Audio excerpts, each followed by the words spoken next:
Pitch রাস্তার পাশে building এর গ্রাউন্ড ফ্লোর ভাড়া দেওয়া হবে। লোকেশনটা হচ্ছে কাঁঠালতলী রেল ব্রিজ সংলগ্ন বন্ধন ব্যাংকের পাশে এই বিল্ডিংটা অবস্থিত।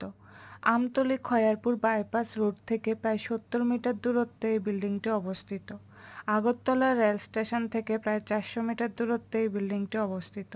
পিচ রাস্তার পাশে এই বিল্ডিংটি অবস্থিত। বিল্ডিং এর গ্রাউন্ড ফ্লোরটা ভাড়া দেওয়া হবে। চলুন এবার সম্পূর্ণ বিল্ডিংটা ঘুরে আপনাদেরকে দেখিয়ে দিচ্ছি।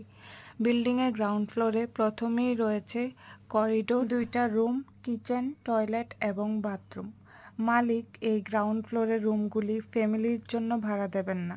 মালিক যে কোনো office, godown, microfinance company, parcel delivery অফিসের জন্য ভাড়া দিতে চাইছেন। এই জায়গা থেকে আগরতলা রেল স্টেশন কাছাকাছি অবস্থিত হওয়াতে যোগাযোগের সুব্যবস্থা রয়েছে। মান্থলি ভাড়া কত টাকা হবে সেটা আপনারা সরাসরি মালিক থেকে জেনে নেবেন। বিল্ডিং এর গ্রাউন্ড ফ্লোরটা দেখে যাদের পছন্দ হয়েছে, আপনারা যারা ভাড়া নিতে আগ্রহী আছেন, স্ক্রিনে দেওয়া ফোন নাম্বারে সরাসরি মালিকের সাথে যোগাযোগ করে আপনারা বিল্ডিং এর গ্রাউন্ড ফ্লোরটা ভাড়া নিতে পারেন। ভিডিওটা দেখে ভালো লেগে থাকলে অবশ্যই লাইক, শেয়ার, কমেন্ট করে দেবেন।